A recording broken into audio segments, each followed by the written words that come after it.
Ang pambungad na eksena ay nagtatampok ng mag-asawang nagngangalang Will at Sam na naghihintay sa kanilang unang anak, gayunpaman may problema na hindi pa sila kasal, bilang resulta ay dapat humingi ng pahintulot mula sa kanyang mga magulang, lalo na ang kanyang mahigpit na tatay na si Tom na hindi sumang-ayon sa hindi malamang kadahilanan na ipinapayo ni Sam. Gustong maging madali sa kanyang ama at hindi na ilabas ang partikular na insidente sa bangka kung kailan ilalagay si Barnacles sa kanyang mga bola at tinawag ang kanyang sarili na kapitan na hindi nakakatawa. Pagkatapos nito ay naglalakbay siya mula Seattle patungong Chicago upang makipagkita sa kanyang mga magulang. Bilang pagdating sa kanyang destinasyon, Sam's malugod na tinatanggap siya ni Nanay Paula sa loob ng mga bagay-bagay. Sa sandaling makilala niya si Tom na medyo malamig ang pakikitungo sa kanya. Dito namin nalaman na si Tom ay isang retiradong sundalo na nagsilbi sa sandatahang lakas ng higit sa 30 taon. Mamaya sa hapunan ay pinag-usapan nila ang pagtulong kay Will at Sam sa pagbili isang bahay, ngunit nababahala din si Tom na protektahan ang kanyang pera kung sakaling maghiwalay ang dalawa, na pinaniniwalaan niyang makakaimpluwensya sa kanyang anak na lumayo sa kanyang mga magulang. Na marinig ito ay magagalit at ibinunyag na ito ay talagang ideya ni Sam na lumipat. Ay isiniwalat din niya na ito ay partikular na dahil ayaw niyang ang kanyang ama ay humihinga sa kanyang league. Sa lahat ng oras na ito ay nagdudulot ng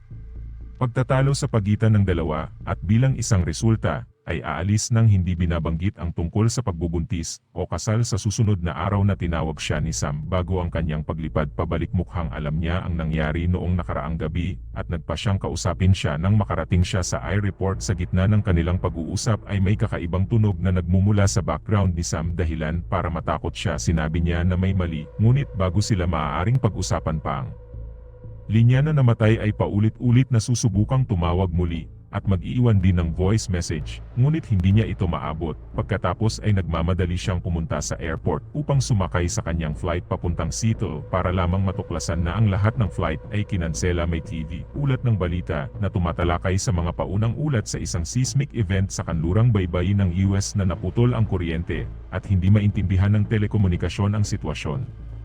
Ang pagsisikap na sumakay ng taxi ay magbibigay ng karagdagang pera sa isang driver ng taxi at sinisiguro ang kanyang sarili na masasakyan. Pagdating sa apartment, nalaman niyang nag-impeke na ang mga magulang ni Sam upang umalis na hindi maabot ang kanilang anak na babae ay nag-aalala rin sa kanila, kaya nagpasya si Tom na magmaneho papuntang Seattle at kunin ang kanyang anak na babae kaysa maghintay ng mga flight. Tinanong niya kung sasama si Will na sinabi ng huli na oo, ngunit kung tatawagin mo lang akong kapitan. Pagkatapos nito ay umalis ang dalawa sa isang mahabang paglalakbay sa Seattle. Habang nagmamaneho sila, nasaksihan nila na ang lungsod ay naging napakagulo. Sa ibang pagkakataon ay dumating sila sa isang gasolinahan kung saan ang isang malaking tumpok ng mga sasakyan at mga tao ay lahat ay nakikipaglaban para sa mga supply, habang pinupuno ang gasolina ng ilang mga lokal na goons na sinusubukang takutin ang Will for money. Na matalinong nakikipaglaro si Tom at sinabi sa kanila na may pera siya sa baul. Gayunpaman, nagulat siya sa mga magnanakaw sa pamamagitan ng pagbaril ng baril na tinatakot sila. Habang ipagpatuloy nila ang kanilang paglalakbay ay magrereklamo kay Tom tungkol sa kung bakit ka may dalang baril. Bilang tugon, sinabi ni tatay na kung kinuha ng mga goons ang kanilang kotse at pera ay tapos na sana ito. Pagkatapos ng ilang sandali ng pagmamaneho ay nakatagpo sila ng isa pang problema.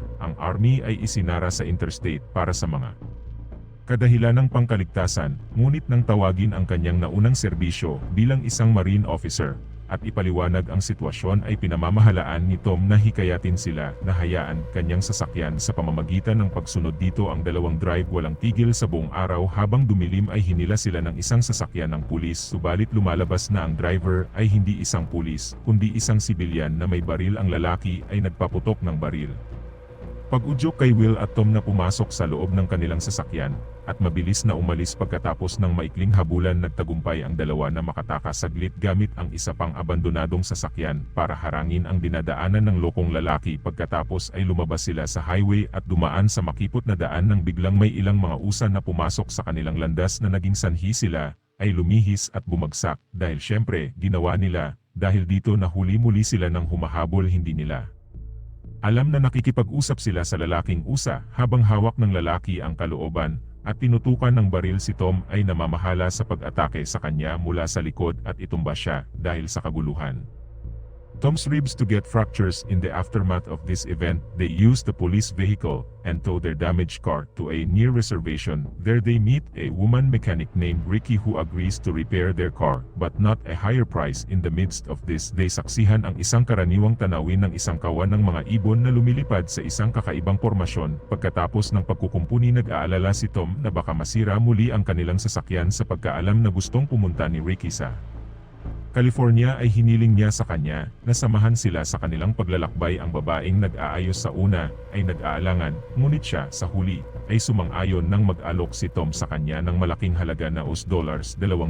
Kasunod nito ang trio ay nagsimula sa kanilang paglalakbay sa daan na pagmamasdan nila ang isa pang anomalya na patuloy na umiikot ang kanilang compass needle na nagpapahiwatig ng mga nagambalang magnetic field sa lugar. Habang pinag-uusapan ito ng isang sasakyan sa harap nila ay biglang nawala ng kontrol at bumagsak dahil syempre, nagmamadali ito sa pinangyarihan upang tingnan na nakita nilang patay na ang lahat ng sakay noon. Dumating ang isang grupo ng mga armadong lalaki na nag-udyok sa tatlo na itaboy ng hindi na nagkakaproblema sa kalaunan, ay huminto sila sa gilid ng kalsada upang mag-refill ng gas sa kanilang sasakyan. Sa panahong ito ang mga ulap ay bumubuo ng isang mapanganib na hugis, at ang panahon ay nagsimulang lumala sa lalong madaling panahon. Pagkatapos ng unos ng kidlat at ulan ay nag-udyok sa kanila na sumilong sa ilalim ng tulay hanggang sa huminto ito. Habang lumilipas ang mga araw ay lalong tumitindi ang temperatura na nag-udyok na tataas ang AC sa sasakyan. Sa isang punto ay nagpasya silang hilahin papunta sa isang abandonadong water park para maghanap ng mga supply. Ricky na nasasabik na makakita ng pool na tumatalon habang naghihintay ng malamig na tubig. Gayunpaman ang pagtaas ng temperatura ay nagpainit ng tubig na parang ang diablo mismo ay umihi doon. Ang dalawang lalaki ay nagtawanan sa kanyang aksyon at pagkatapos ay magpatuloy sa pag-scavenge ng ilang mga supply bago ipagpatuloy ang kanilang paglalakbay. Habang madaling araw ay napansin nilang nasunog ang mga bukirin sa gilid ng kalsada. Sa kabila nito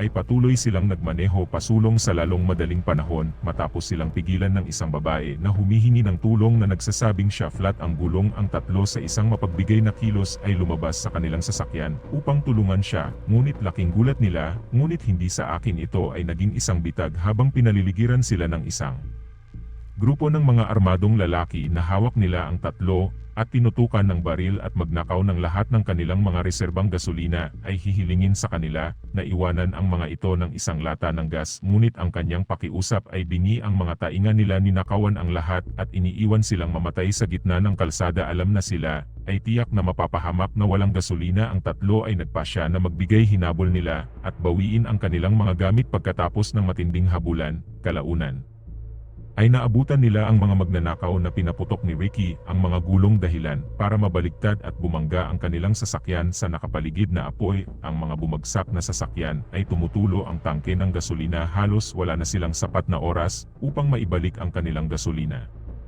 Ngunit sa kabutihang palad ay nakakuha sila ng isang lata ng gasolina. Bago sumabog ang sasakyan sa kinahinatnan ay kitang-kita nilang tatlo ang pagkabalisa. Ngunit mas lalong nalungkot si Ricky dahil naniniwala siyang napatay niya ang mga ito. Nagsisisi rin siyang sinamahan sila sa impyernong ito. Sinasabi na kung hindi nila gagawin ito ay patay na sila. Gayunpaman siya ay nalulula sa pagkakasala, kaya't hiniling niya na huminto siya. Pagkatapos ay lumabas siya ng sasakyan at umupo sa gilid ng kalsada sa paniniwalang kailangan niya ng ilang oras upang huminahon. Bababa siya at si Tom ay papasok sa kotse at matutulog. Kinaumagahan, nagising ang dalawang lalaki at nakitang wala na si Ricky at ang mga gamit niya ay wala nang magawa.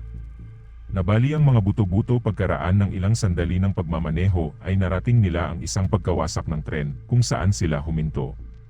Lumapit sila sa tren upang tingnan kung may gas, habang si Tom ay nagpapahinga sa kotse. Habang nagsimulang bumagsak ang baga ni Tom na nahihirapan siyang huminga nang makita siyang nagdurusa, ay nagmamadaling bumalik sa kanya at tinutukan ng karayom na nagpapagaan ng presyon sa kanyang mga baga pabalik sa kotse. Sa wakas ay nagsimulang magbukas ang dalawa sa isa't isa. Tom na alam na hindi na siya mabubuhay ng mas matagal ay nangako na lagi niyang aalagaan ang inihayag din ni Sam na alam niya ang tungkol sa pagbubuntis ng kanyang anak na babae, dahil sinabi nito sa kanya noong gabing iyon na nag-away sila, at sa sandaling ito ay ilalabas ang insidente sa bangka kung saan nawasak ang mahalagang bangka ni Tom dahil ilalagay niya si Barnacles. His ball will finally discloses that it was Sam who was riding it in an inebriated state. Hearing this, Tom believes that Will is a good man and he will be a good father as well. After a while ay napadpad ang dalawa sa isang tulay kung saan sila naharang.